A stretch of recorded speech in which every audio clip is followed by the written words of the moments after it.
Welcome back, humans. This is Receive and Capture.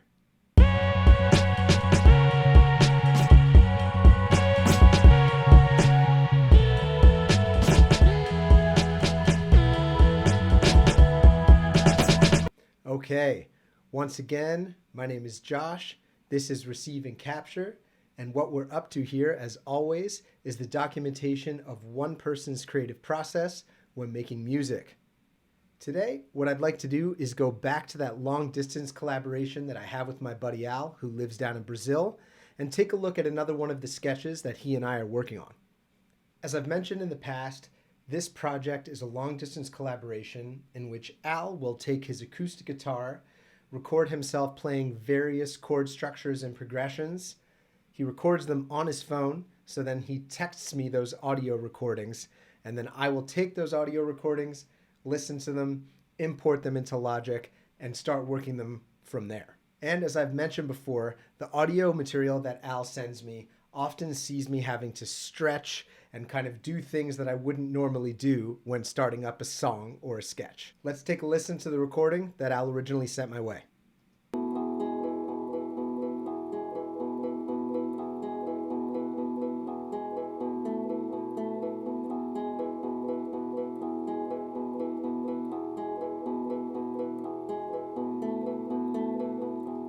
Okay, so as you can hear there, it's a really nice little progression. It's got this 16th note rolling motion, and it has this sense that it just kind of keeps renewing itself. At least to my ear, it never really gets old. I feel like I can really almost get hypnotized listening to that over and over again. But as I was listening to this thing more and more, I found myself wondering something that I often wonder when I'm listening to the stuff that Al sends my way. What is the count here? And after listening to it for a long time, I figured out that this was essentially 3 bars of 7 and then 1 bar of 10. Crazy, I know. And the craziest part about it is that as soon as I had kind of counted that out, after a long time trying, I texted Al and let him know, Hey man, did you know that that latest recording you sent me is 3 bars of 7 and 1 bar of 10? And of course, Al's response is, I had no idea.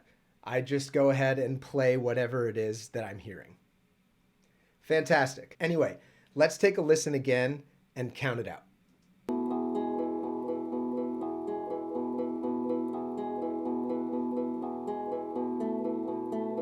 1, 2, 3, 4, 5, 6, 7. 1, 2, 3, 4, 5, 6, 7. 1, 2, 3, 4, 5, 6, 7. 1, 2, 3, 4, 5, 6, 7, 8, 9, 10. Yeah, so it's kind of crazy.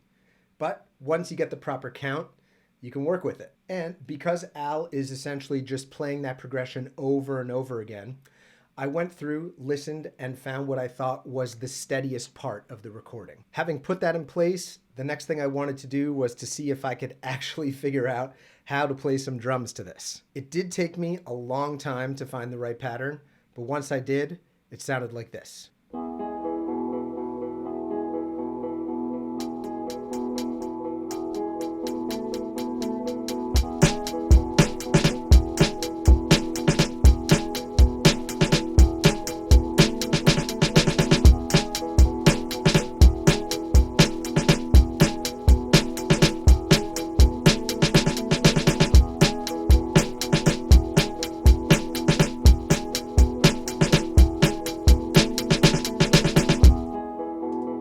Okay, as you can probably hear, that's not the easiest thing to play.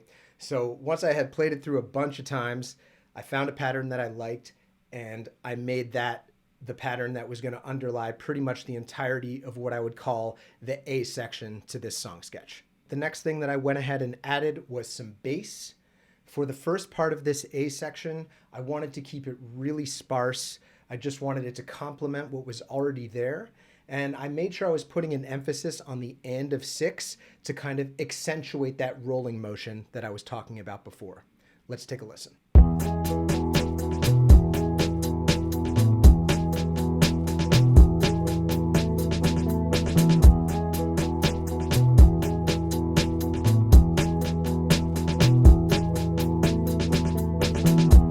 So once I had that laid in, I wanted to go back and create kind of like an alternate bass line for that A progression. I I knew I was going to come up with a B section, and so I wanted this kind of alternate bass line to kind of pick up some momentum in anticipation for that coming transition. Let's take a listen to that alternate A bass line.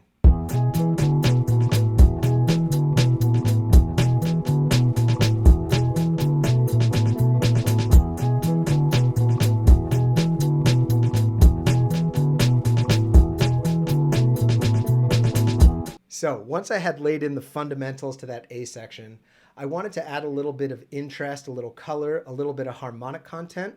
So I turned to the Micro Freak to see if I could find a cool pad sound. The sound that I landed on was this preset that comes with the synth, and it's called the Midnight Pad. It sounds like this.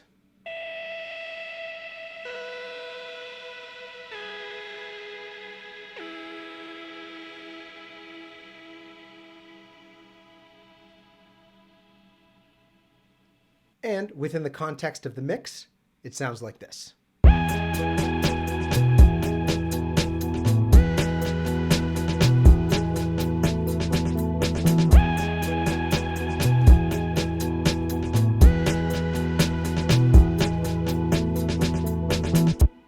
I also thought it would be really cool to show you guys how important a reverb is for a synth sound.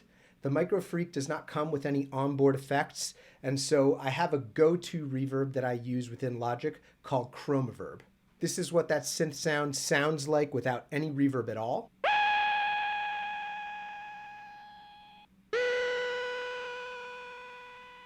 And this is what it sounds like with that Chromaverb added to it.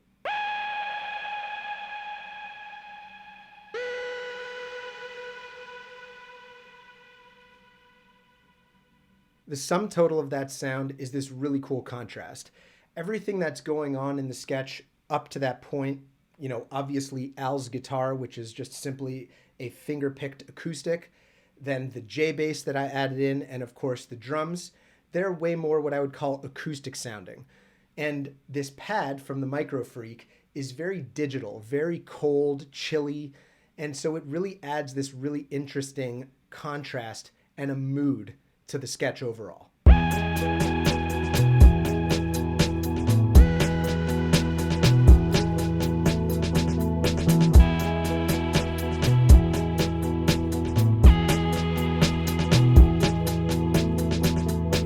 Okay, so with that A section kind of coming together and in a place that I was more or less happy with, I wanted to move on to a B section, somehow to kind of really shake this sketch up.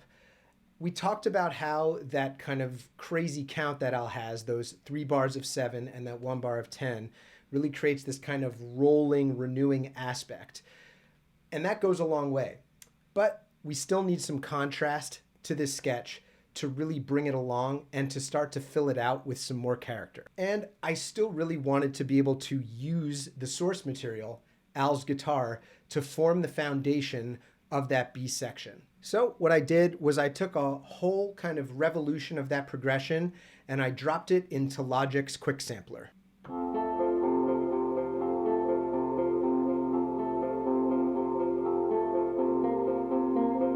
I wanted this to sound completely unintelligible from the original source material. And oftentimes when I'm using a sampler and I want to accomplish something like that, one of the first things that I'll do is to simply reverse the sample and play it back.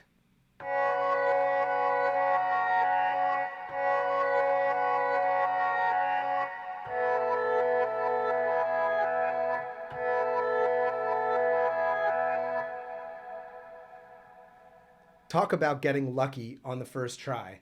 Those were the first keys that I hit when playing the sample, and I decided that was it. I'm just going to use those 2 keys as the foundation for that B section. And with a little bit of compression added and a little touch of that Chromaverb plugin that I love so much, it winds up sounding like this.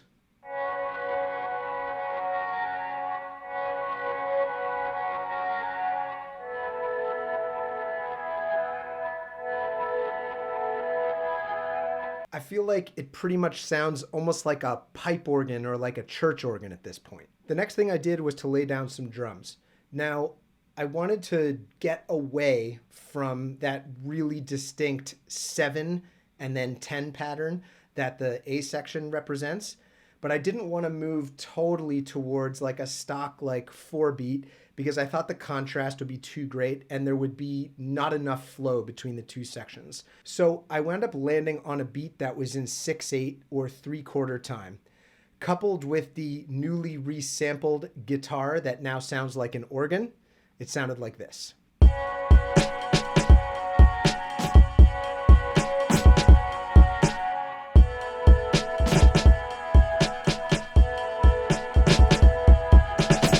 The next thing to do was to get back on the J bass and lay in a bass line. And compared with how difficult it was and how much focus it took to play that initial line in, which was in 7 and then 10, playing this in 6 just kind of rolled off the fingers. Coupled with that resampled guitar and the drums, it all sounded like this.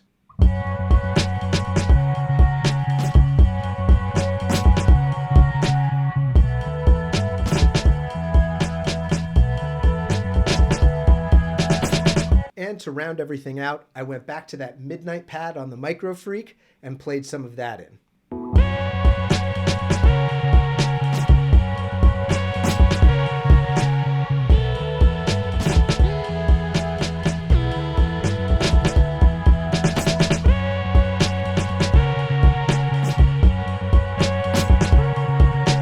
Okay, so that pretty much wraps up everything that we've done with this sketch thus far. It's a really simple instrumental sketch and certainly one that we're going to continue working on as time goes on, but it's one that already has some really nice movement to it. Again, I think this represents a really great example of taking source material that might not be optimal and using it in really creative ways.